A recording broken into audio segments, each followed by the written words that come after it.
오늘 새벽 우리에게 주신 하나님의 말씀은 갈라디아서 5장입니다. 신약성경 306면입니다.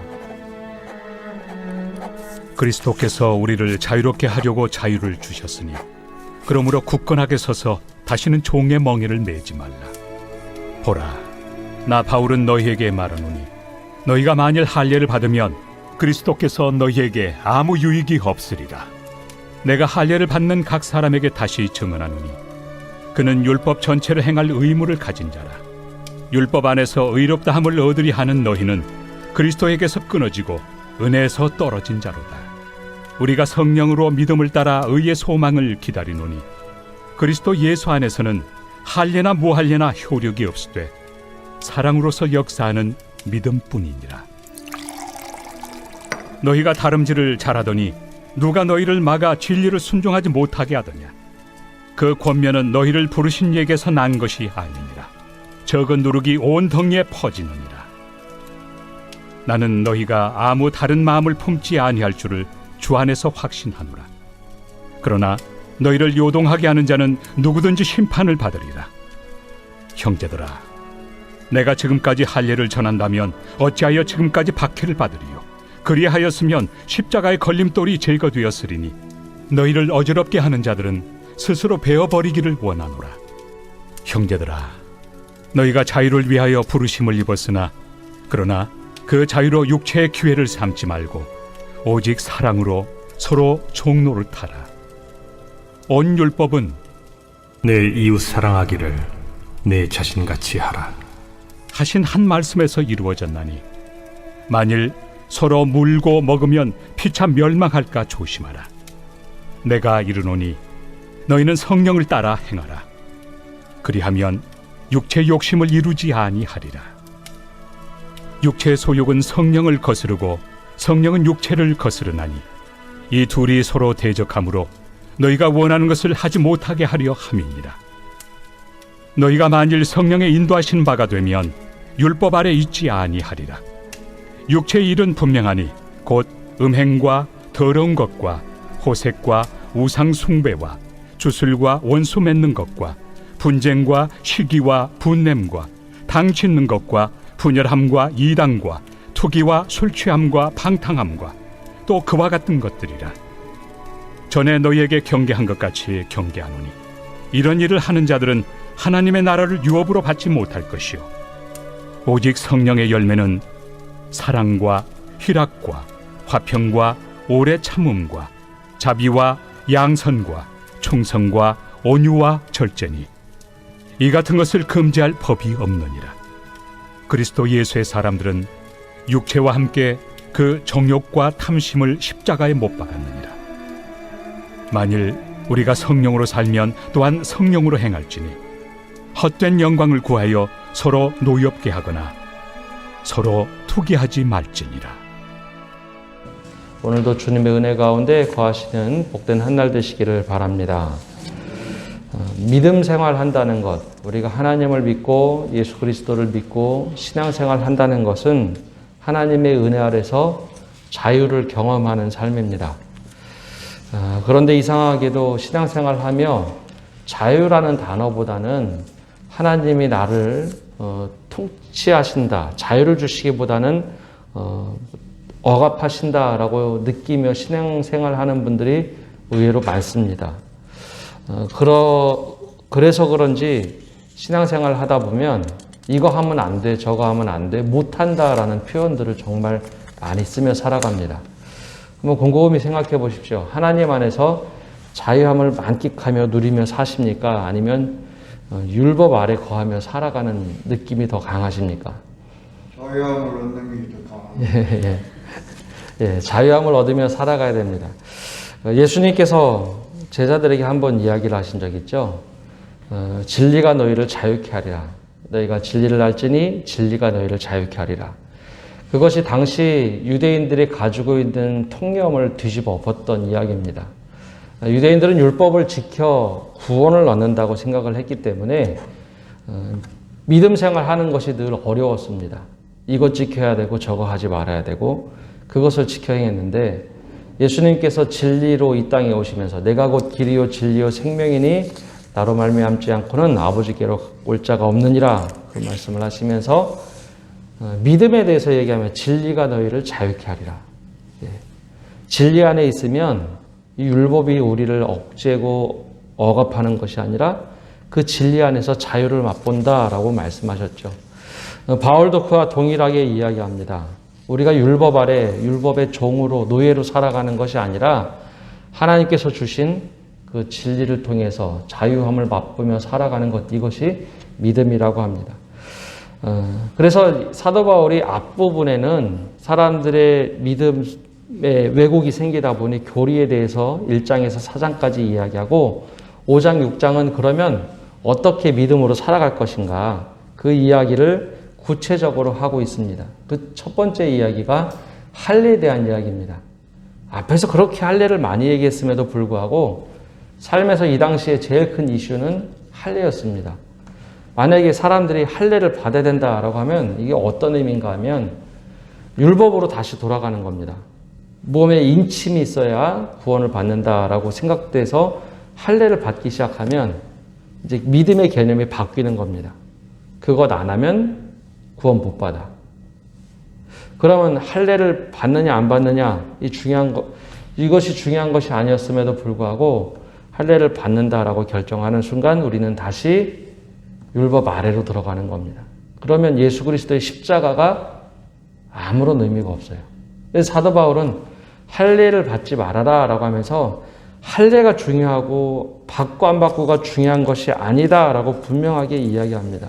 우리는 하나님의 은혜로 살아간다라고 얘기하죠. 그래서 5절과 6절에 그 이야기를 한마디로 요약합니다. 우리가 성령으로 믿음을 따라 의의 소망을 기다리노니 그리스도 예수 안에서는 할례나 무할례나 효력이 없어도 사랑으로서 역사하는 믿음뿐이니라. 조금 더 쉬운 번역 성경으로 얘기하면 할례나 무할례나 아무런 의미가 없습니다. 가장 중요한 것은 믿음이 사랑을 통하여 일하는 것입니다. 믿음이 사랑을 통하여 역사할 때 그것이 바로 은혜의 삶이다라는 것이죠. 그러고 보면 믿음으로 살아간다는 것을 분명히 규정하죠. 하나님의 사랑을 통하여 우리가 그 역사를 경험하며 살아가는 것, 이것이 믿음이라는 겁니다. 그러니까 하나님께 내가 얼마만큼 사랑을 받으며 살아가는가. 그래서 이것을 해야 된다 말아야 된다 거기에 초점을 맞추기보다는 하나님께서 사랑하는 자로 내가 어떻게 살아갈 것인가, 하나님이 기뻐하시고 사랑하는 자로 내가 어떻게 살아갈 것인가, 거기에 초점을 맞추면 우리의 삶이 변하기 시작합니다. 그런데 사도 바울이 좀 한 가지 걱정한 것이 있습니다. 사랑을 듬뿍 받은 자녀들이 어떻게 그 사랑 받은 대로 살아갑니까? 아니면 자기 마음대로 살아갑니까? 착각의 오류인데요. 하나님의 사랑을 듬뿍 받았다라고 생각하는 가운데 실수하기 쉬운 것은, 마저 하나님이 나에게 자유를 주시고 은혜를 주셨으니 이제는 내 마음대로 살면 돼. 받은 사랑에 부응하며 사는 것이 아니라 받은 사랑만 누리며 살려고 하다 보면 자유가 방종으로 흐를 때가 있습니다. 그래서 사도 바울은 잠시 할례에 대한 이야기, 율법으로 다시 돌아가지 말라라고 얘기하면서도 또 한 가지 강조한 것이 13절에 이제 나타납니다. 형제들아, 너희가 자유를 위하여 부르심을 입었으나 그러나 그 자유로 육체의 기회를 삼지 말고 오직 사랑으로 서로 종노릇하라. 하나님 분명히 우리에게 자유를 주신 거 맞는데 그 자유를 가지고 육체의 기회를 삼지 말라라고 먼저 경고를 합니다. 자유를 주셨다라고 하면 맞아, 이제는 내 마음대로 해도 되는구나. 하나님께서 이제 은혜를 주셔서 내 죄를 용서하셨으니 내 마음대로 살아도 되는구나 라고 착각하는 것, 그렇게 살지 말고 오직 사랑으로 서로 종노릇하라. 이야기는 역설적인 이야기입니다. 죄의 종으로 살던 우리를 하나님의 은혜로 자유를 주시고 그리고 화평을 주시고 은혜를 주셨잖아요. 그럼 이제 자유를 누리며 살아야 되는데 사도 바울은 여기서 하나 더 나가서 얘기합니다. 그러면 하나님께서 죄의 종에서 자유를 주셨으니 이제는 스스로 서로에게 사랑의 종노릇하며 살아가라. 스스로 다시 종이 되는데 사랑의 종로로 타라라고 이야기합니다. 이게 사도 바울이 말하는 역설 중에 하나인데요. 하나님이 우리에게 죄에서부터 자유를 주셨다면 이제는 서로에게 종로로 타고 하나님의 종이 되어서 살아가라. 스스로 이제는 종이 되는 삶을 살라라고 얘기합니다. 죄의 종과 하나님의 종의 차이는 죄의 종은 죄가 마음대로 시키는 대로 하는 존재, 이러지도 못하고 저러지도 못하는 존재였다면 하나님의 종이라는 것은 내가 스스로 선택하는 걸 얘기합니다. 하나님이 너무 기뻐서 하나님의 은혜에 감격해서 내가 하나님 말씀 따르며 살겠습니다. 근데 이것을 어떻게 표현하는가? 일상 삶에서는 서로 사랑의 종로로 타라라는 겁니다. 내가 저 사람에게 내가 사랑하니 저 사람의 뜻대로 내가 따라줘야지. 내가 저 사람의 마음을 헤아려줘야지.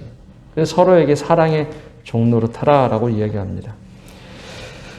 그러면서 이제 그럼 구체적으로 어떤 삶을 사는 것이 은혜의 삶인가? 사도 바울은 아주 뚜렷하게 대조적으로 두 가지를 비교하면서 얘기합니다. 육체의 종으로 살아갈 것인가? 성령의 종으로 살아갈 것인가? 이 비교를 한번 대조적으로 하죠. 사랑의 종로로 타면서 살지 못하면 한 가지 생기는 것이 있습니다. 내가 이 사람을 위해서 열심히 베풀고 열심히 섬겼는데 내 마음에 충족되지 않으면 어떤 문제가 생기는가? 14절과 15절에 간단하게 얘기하는데 이런 일이 생기죠. 14절에 온 율법은 내 이웃 사랑하기를 내 자신과 같이 하라 하신 말씀에서 이루어졌나니 그런데 만일 15절에 서로 물고 먹으면 피차 멸망할까 조심하라.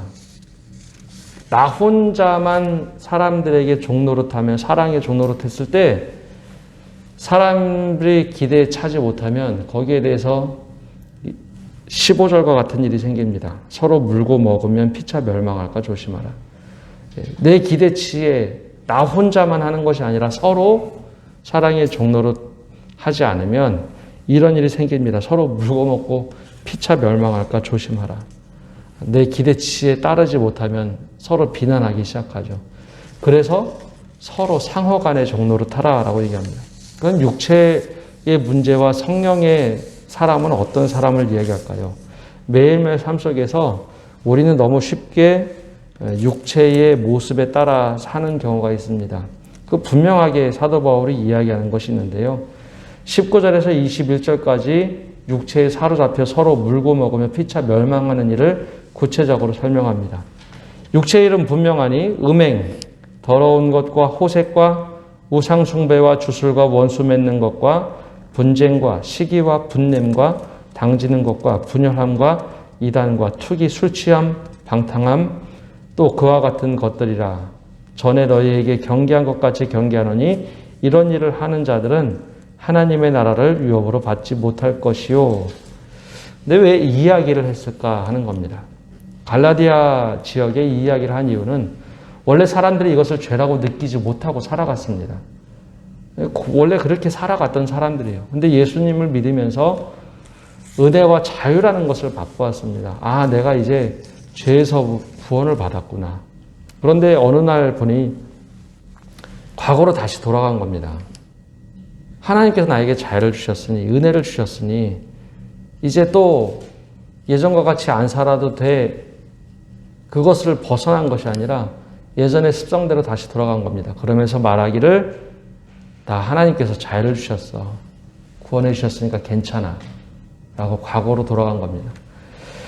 그래서 사도 바울은 이 육체의 일에 대해서 굉장히 경고를 했습니다. 또 한 가지는 우리가 현대에서 이것을 좀 조심해야 될 것이 있는데요. 여기 보면 굉장히 많은 이야기, 죄에 대해서 이야기합니다. 근데 저를 포함해서 그리스도인들이 실수하는 것 중에 하나는 내가 하지 않는 죄에 대해서는 굉장히 단호하게 이야기합니다. 내가 이거 평생 하지 않는 것에 대해서는 굉장히 단호하게 얘기합니다. 근데 내가 이 죄에 연관되어 있는 것에 있어서는 우리가 쉽게 그런 이야기를 하지 못하죠. 근데 이게 우리 안의 연약함입니다. 우리 누구든지 이런 유혹에 빠질 수 있고 이런 것에 넘어질 수 있다라는 것을 경계해야 하는 것이지, 내가 하지 않는 죄에 대해서는 굉장히 단호하게 얘기하고 다른 것에 대해서는 우리가 살짝 눈 감고 넘어가는 것, 이것은 부끄러운 일입니다. 근데 육체의 일과 성령의 소욕에 대해서 극단적으로 이야기하는데 내가 이거 하지 않아야지, 이거 하지 말아야지 라고 하면서 살아가는 것은 이상하게 자꾸 그 굴레에 휩쓸리게 돼 있어요. 내가 하지 말아야지 하면서 자꾸 걸려 넘어가는 경우가 있습니다. 그래서 사도 바울이 강조한 것이 성령의 열매입니다. 육체의 소욕을 자꾸 묵상하는 것이 아니라 내가 성령의 열매를 어떻게 맺을까? 선한 방법으로 자꾸 생각을 하라는 것이죠. 그래서 22절부터 24절까지 우리가 잘 알고 잘 외우는 말씀을 이야기합니다. 오직 성령의 열매는 사랑, 희락, 화평, 오래 참음, 자비, 양선, 충성, 온유, 절제니 이 같은 것을 금지할 법이 없다. 그리스도 예수의 사람들은 육체와 함께 그 정욕과 탐심을 십자가에 못 박았느니라. 그래서 성령의 열매를 어떻게 맺을까 집중하며 사는 것이 하나님께서 주신 자유를 맛보고 은혜를 경험하는 삶이다라고 이야기를 합니다. 그러고 보면 뭐뭐 하지 말아야지에서 바뀝니다. 맞아, 내가 성령의 열매를 맺기 위해서 조금 더 사랑해야지. 기쁨으로 살아가고 평화를 누리고 오래 참고 자비를 베풀고 선한 마음을 품고 살고 충성하고 너그러운 마음을 가지고 살고 절제하는 삶. 육체의 소욕을 내가 따르지 말아야지, 이거 하지 말아야지 하며 사는 것이 아니라 맞아, 성령과 동행하며 내가 이 열매를 맺어가야지 라고 생각하며 살면 삶의 방식과 자세가 달라진다는 것이죠. 그래서 얘기합니다. 25절과 26절에 이렇게 마무리를 하죠. 만일 우리가 성령으로 살면 또한 성령으로 행할지니 헛된 영광을 구하여 서로 노엽게 하거나 서로 투기하지 말지니라. 성령으로 행하라 라고 하는 것, 다른 것을 하지 않는 것에 초점을 두는 것이 아니라 성령으로 행하는 삶에 초점을 두면 그것을 하지 않는 삶으로 우리의 삶이 변화된다라는 것입니다. 그래서 사도 바울이 우리에게 자유에 대해서, 은혜의 자유에 대해서 얘기하면서 은혜를 누리며 살아가는 방법, 이것을 우리들에게 이야기하고 있습니다. 그렇다고 은혜 받았다고 자유의 방종에 빠지지 않고 성령과 동행하며 살 것을 얘기합니다. 오늘 하루를 살아가시면서 내가 육체의 소욕을 빠지지 말아야지라고 묵상하기보다는 성령의 열매, 이 9가지 열매를 어떻게 맺으며 살아갈 것인가. 하나님, 오늘 이 열매를 더 풍성하게 맺을 수 있는 우리의 삶이 되게 해달라고 기도하시면서 또 열매를 하루하루 맺어가시는 성도 여러분 되시기를 바랍니다. 기도하겠습니다. 하나님, 오늘도 저희가 주님 앞에 나와 기도합니다.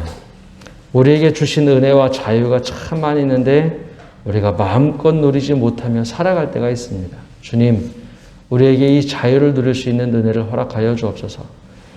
그렇다고 우리가 자유를 넘어 방종에 빠지지 않게 해주시고 육체의 자유를 만끽하며 사는 존재가 아니라 성령의 열매를 맺으며 성령으로 행할 수 있는 저희가 되게 하여 주옵소서. 그래요, 하나님 앞에서 사람들과 함께 살아갈 때 이 성령의 열매를 맺으며 또 성령의 열매를 누리며 살아갈 수 있는 저희가 되도록 축복하여 주옵소서. 하나님, 코로나19로 인하여 많은 것들이 지금 변화하고 있습니다. 이 위기를 하나님 극복할 수 있는 지혜를 주시고 우리의 삶의 절제를 보여주시고 하나님, 이 어려운 시기 우리가 잘 극복할 수 있도록 은혜 내려 주옵소서. 우리 다음 주부터 말씀 사경회가 시작되는데 말씀의 은혜를 사모하며 믿음의 회복과 우리 영혼의 회복이 온전히 이루어질 수 있도록 모든 성도들의 삶을 지켜주시고 준비되게 하여 주옵소서. 이 모든 말씀 예수님의 이름으로 기도합니다. 아멘.